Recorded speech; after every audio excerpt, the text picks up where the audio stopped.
శుక్లాంబరధరం విష్ణుం శశివర్ణం చతుర్భుజం ప్రసన్నవదనం ధ్యాయేత్ సర్వవిఘ్నోపశాంతయే అగజానన పద్మార్కం గజానన మహార్నిశం అనేకదంతం భక్తానాం ఏకదంతం ఉపాస్మహే. ఓం గం గణపతయే నమః. ఓం శ్రీమాత్రే నమః. ఓం శ్రీ గురుభ్యోం నమః. మా ఆది ఆస్ట్రాలజీని చూస్తున్న మీ అందరికీ, అలాగే విదేశాల్లో కూడా ఉంటూ నేను ఎంతగానో ఆదరిస్తూ ప్రోత్సహిస్తున్నటువంటి మీ అందరికీ కూడా పేరు పేరున నా హృదయపూర్వక నమస్కారాలు. ఇప్పుడు మనం శుక్రుడి గురించి తెలుసుకుందామండి. దానికంటే ముందర శుక్రుడి గురించి మకర రాశిలోకి వెళ్తున్నప్పుడు, మకర రాశిలో ఉన్నప్పుడు శుక్రుడు ఏ ఫలితాలు ఇస్తే తెలుసుకుందాం. ముందర ఏంటంటే మీ జాతకాలు తెలుసుకోవాలనుకుంటే మీరు మా ఆది ఆస్ట్రాలజీని సంప్రదించవచ్చు. కింద స్క్రోల్ అవుతున్న నెంబర్కి ఫోన్ చేస్తే నేనే లిఫ్ట్ చేస్తాను. జనరల్గా మీకు date of birth, time of birth, place of birth ఈ మూడు ఉండాలండి. జాతకాలు చెప్పించుకుంటే పర్ఫెక్ట్ రిజల్ట్స్ వస్తాయి. అంటే మీరు సపోజ్ వివాహం కానీ, లేకపోతే పిల్లల సంతానం విషయంలో కానీ, అదే మ్యాచింగ్, జనరల్గా మ్యాచింగ్ వస్తూ ఉంటుంది కదండి.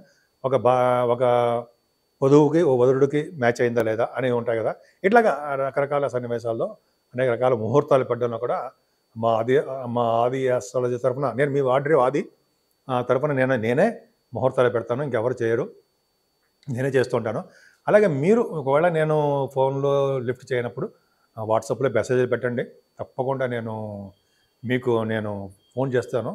ఫోన్ చేసి మీకు ఏం కావాలి అనేది నేను అడిగి పరిష్కార మార్గాలు అన్నీ కూడా తప్పకుండా విడమరిచి మొత్తం జాతకం మొత్తం చెప్పడం జరుగుతుంది. మీకు ఏమైనా చెప్పించుకోదలుచుకుంటే మా ఆది ఆస్ట్రాలజీని, నన్ను వాదిని సంప్రదించండి. తప్పకుండా పరిష్కార మార్గాలు చెప్తాను.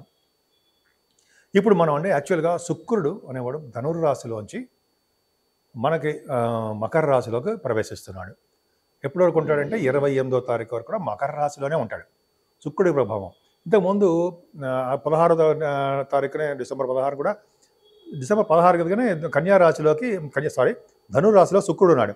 శుక్రుడు అది శత్రుక్షేత్రం కాబట్టి అందరికీ కూడా శుభ ఫలితాలు తక్కువ ఇచ్చేవాడు. మామూలు ఫలితాలు మాత్రం, చెడు ఫలితాలు మాత్రం ఉండేవి.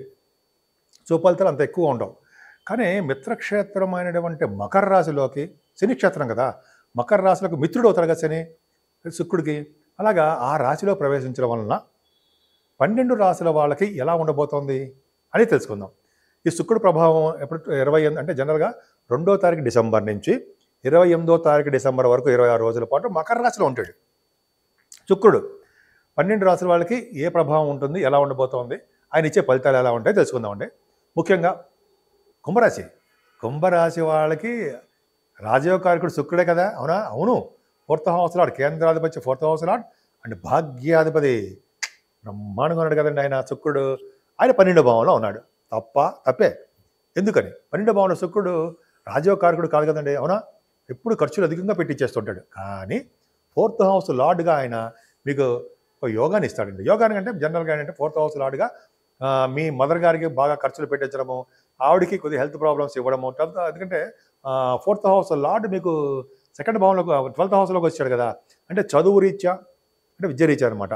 అలాగే మీ వ్యాపారం కదండి, చదువు రీత్యా వెనకబడిపోతూ ఉండడము, మార్కులు తక్కువ వస్తూ ఉండడము, మీ మదర్ గారికి మెడిసిన్స్ వాడడము, ఎవరో ఒకళ్ళు ఆవిడ కాపలాగా ఉండడము జనరల్గా చూస్తూ ఉండాలి. అంతేకాకుండా మీ చేస్తున్నటువంటి కాదు కానీ మీ ఏమంటారు సార్ పొలాలు, రైతులు వాళ్ళకు కూడా ఖర్చులు అధికంగా ఉండడానికి అవకాశం ఉంది. మీ చదువు రీత్యా, మీ వ్యాపారాల రీత్యా ఇవన్నీ కూడా ఖర్చులు అధికంగా ఉంటాయండి. 4th భావాధిపతి 12వ భావంలో ఉన్నాడు. కానీ రాజయోగకారకుడే ఆయన, రాజయోగకారకుడే. 9th హౌస్ లార్డ్ కూడా 12వ భావంలో ఉన్నాడు. అంటే ఫారిన్ కంట్రీస్ వెళ్తారు మీరు. భాగ్యాధిపతి అయినటువంటి శుక్రుడు మకర రాశిలో మిత్రక్షేత్రంలో ఉన్నాడు అంటే ఆయన 9th house lord 12th house lord అంటే ఫారిన్ కంట్రీస్ వెళ్తారు. First point. రెండో పాయింట్ ఏంటంటే తీర్థయాత్రలు చేస్తారండి.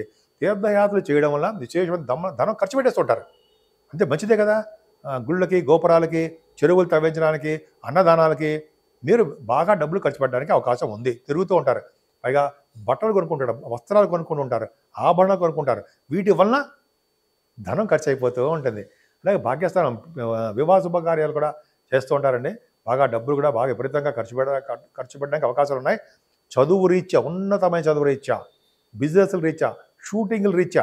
భాగ్యస్థానం షూటింగ్లే కదండి, సినిమా రంగం. కళారంగం కూడా బ్రహ్మాండంగా ఉంటుంది. వాళ్ళకి ఖర్చులు అధికంగా ఉంటాయండి. మీరు విదేశాలు వెళ్తారు, షూటింగ్ రీత్యా కానీ, పాటలు పాడడం రీత్యా కానీ, మీ బిజినెస్ల రీత్యా కానీ, చదువు రీత్యా కానీ, మీ జాతకాల రీత్యా రాహు కాంబినేషన్ వలన మీ జాతకాలు చూసుకోండి. జరుగుతున్న దశలు కూడా ఇంపార్టెంట్. ఫారిన్ యోగం తప్పదు. కుంభరాశి వాళ్ళకి ఫారిన్ యోగం తప్పదు. ఆయన భాగ్యాధిపతి అయ్యాడు. భాగ్యాధిపతి మాటల అమ్మవారి యొక్క దీవెనలు మీకు బాగా ఉంటాయి. శుక్రుడు 12th భావం ఉన్నప్పుడు చెడు చేయడండి. 12th భావం ఉంటే చిన్న చిన్న ప్రాబ్లమ్స్ చేస్తుంటాడు. 12th భావంలో మకర రాశి వాళ్ళకి, కుంభరాశి వాళ్ళకి అంటే 12th భావంలో శుక్రుడు అంటే చెడు ఆలోచనలు వస్తాయని కొంతమంది అంటాం. అది ఎంతవరకు అంటే అంత ప్రభావం ఏం కాదు. చెడు ఆలోచనలు, చెడు స్వభావం, చెడు నడవడిక అంటే కదా, అంత పట్టించుకోవాల్సిన అవసరం కాదు. బట్ ఏంటంటే మీకు విద్యారీత్యా అంటే 4th హౌస్ లార్డ్ ప్రకారము ఖర్చులు అధికంగా ఉంటాయనేది తెలిసిపోతుంది ఈ వారం మొత్తం కూడా. ఈ వారం అంతా 28వ తారీఖు వరకు కూడా మీకు ఖర్చులు అధికంగా ఉంటాయి. అది మంచివాడికి మాత్రమే ఖర్చులు ఉంటాయి. బంగారు ఆభరణాలు, వస్త్రాలు ఎన్నో కొనుక్కుంటారండి మీరు. అద్భుతంగా. ముఖ్యంగా మీరు పూజించవలసింది కూడా అమ్మవారే. అమ్మవారిని ఎంత పూజిస్తే కళ్యాణాలు కానీ, అమ్మవారి కళ్యాణం కానీ, పార్వతీ అమ్మవారికి, లేకపోతే దుర్గా అమ్మవారికి కుంకుమ పూజ కానీ, మీ ఇంట్లోనే సరే దగ్గర ఆలయాల్లో కానీ సరే అమ్మవారికి వస్త్ర సమర్పణ కానీ, చీరలు ఎంత బాగుంటుందని అన్ని విధాలుగా మీరు వృద్ధి చెందుతారనడంలో సందేహం లేదు. ఇప్పుడు శుక్రుడు మారడం వల్ల అండి 12 రాసుల వాళ్ళకి శుక్ర ప్రభావం ఉంది కదా, చెప్పాను కదా. మరి రెమెడీస్ మరి ఏం చేయాలి? మేము ఆల్రెడీ చెప్పాను, కానీ ఇంకా ఏం చేయాలి, ఇంకా ఏం చేస్తే బాగుంటుంది అని అనుకుంటే మన ఇంట్లో చేసేది ఏముంది పోనీ అనుకుంటే, జనరల్గా అండి అమ్మవారికి లలితా సహస్రనామాలు అంటే బాగా ఇష్టం. అమ్మవారిని లలితా సహస్రనామాలతో పూజించిన ఓం ఐం హ్రీం శ్రీం క్లీం శ్రీమాత్రే నమః, ఓం ఐం హ్రీం శ్రీం క్లీం శ్రీమాత్రే నమః, ఓం ఐం హ్రీం హ్రీం క్లీం శ్రీమాత్రే నమః అని అమ్మవారిని బీజాక్షరాలతో పూజించిన అద్భుతమైన ఫలితాలు ఉంటాయి. అమ్మవారిని ఇంట్లో పూజించుకోవడం వల్ల. సరే, మనం టెంపుల్స్కి వెళ్తామండి.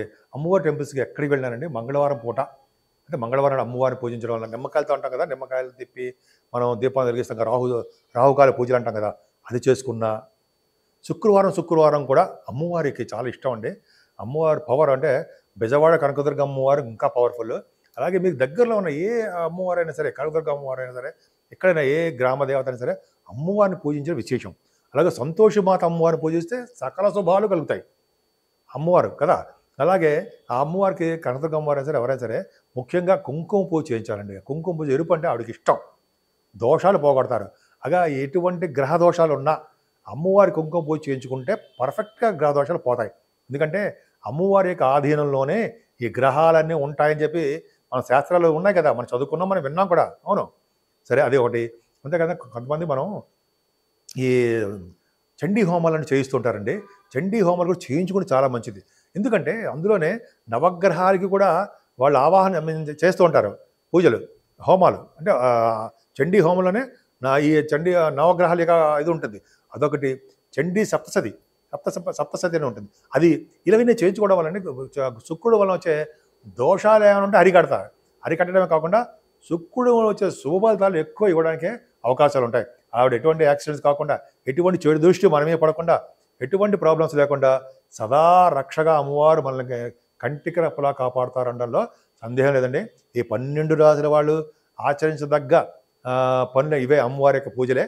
సో ఈ విధంగా అమ్మవారిని ఎంత ఆరాధిస్తే అంత ఓం శ్రీమాత్రే నమః, ఓం శ్రీమాత్రే నమః, ఓం శ్రీమాత్రే నమః అనుకోవచ్చు. బీజాక్షరాలు మనం చెప్పలేకపోయినా 108 సార్లు మన ఇంట్లో అమ్మవారిని పూజించడం వల్ల ఓం శ్రీమాత్రే నమః అనే మంత్రం కానీ, అష్టోత్తరాలు, దుర్గా అష్టోత్తరం కానీ, మీకు ఏదైనా అష్టోత్తరాలు వస్తే అవి కానీ చేసుకుంటే సినిమా రంగంలో కాదు, చదువులో కాదు, పెళ్ళిళ్ళు కాదు, ఏదైనా సరే మీకు అమ్మవారు చక్కగా తీర్చిదిద్దుతారు. అన్ని రంగంలోనూ వృద్ధి కలిగించేటే చేస్తారు. శుక్రుడు ప్రభావం అలా ఉంటుందన్నమాట.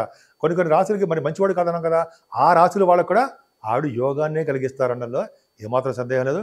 మీ అందరికీ అంటే 12 రాశుల వాళ్ళకి, మేషరాశి నుంచి మొదలు మీనరాశి వాళ్ళకు కూడా, మీనరాశి వరకు కూడా మీ 12 రాశుల వాళ్ళకి సర్వ శుభాలు, సర్వ సౌఖ్యాలు, ఆనందంగా, సౌభాగ్యంగా, ఎప్పుడూ నవ్వుతూ కళకళలాడుతూ ఉంటారని నేను మనస్ఫూర్తిగా కోరుకుంటున్నాను.